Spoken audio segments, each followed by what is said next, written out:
আসসালামু আলাইকুম, best cooking হোমে আপনাদের স্বাগতম। আমি আজকে নিয়ে চলে এসেছি আলু পরোটার একটা নতুন রেসিপি।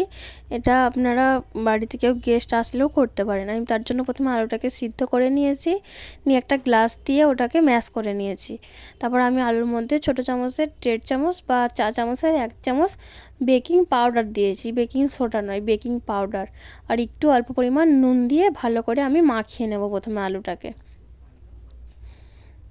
এই যে আমার মাখানো হয়ে গেছে, আমি এবার ওর মধ্যে ময়দাটা অ্যাড করবো আর মাখাবো। আমার ওই বাটিটা 3 বাটি ময়দা লেগেছে, অত জল দিলে হবে না। আমি ওই আলু সিদ্ধটা দিয়েই ময়দার ডোটা মাখিয়ে নেব, একটু করে জল দেওয়া যাবে না, জল দিলে ভালো লাগবে না। এই যে আমি আস্তে আস্তে মাখিয়ে একটা ডো তৈরি করে নিয়েছি। এবার আমি একটু তেল হাতে করে নিয়েও আবার একটু ভালো করে দোলে দোলে মাখিয়ে নিয়েছি। নিয়ে আমি ছোটো ছোটো লেচি কেটে নেবো, বেশি ছোটও নয় বেশি বড়ও নয়। এই যে আমি এইভাবে লেচিগুলো কেটে নিয়েছি সব কটার। এবার আমি একটা বেলে দেখাচ্ছি, একটু ময়দা ছড়িয়ে নেব, নিয়ে আমি বেলে নেব।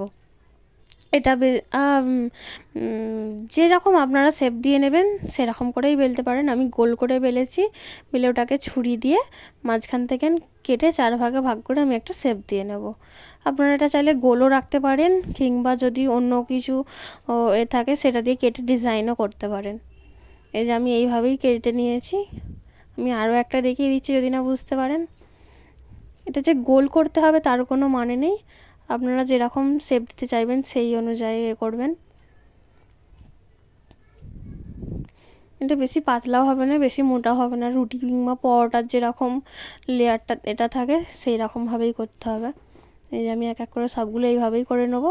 এবার এগুলো সেঁকার জন্য আমি প্রথমে গ্যাসে চাটু বসিয়ে দিয়েছি। চাটুটা হালকা গরম হয়ে গেলে আমি ওর মধ্যে একটা একটা করে পরোটা দিয়ে দেবো, দিয়ে প্রথমে একটু সেঁকে নেব। আমি এইভাবেই এক এক করে পরপরগুলো সেঁকে নেব।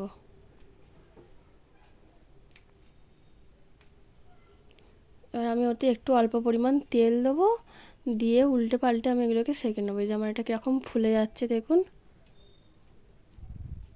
এটা বাড়িতে কেউ গেস্ট আসলেও আপনারা দিতে পারেন, কিংবা নিজেরাও খেতে পারেন। এটা খেতে ভীষণ টেস্টি হয়েছিল।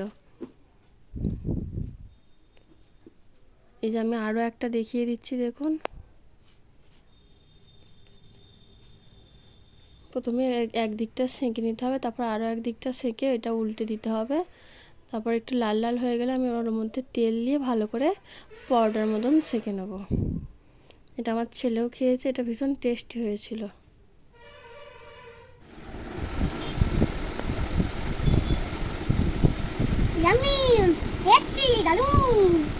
আপনারা একবার ট্রাই করবেন আর আমার চ্যানেলটা সাবস্ক্রাইব করবেন।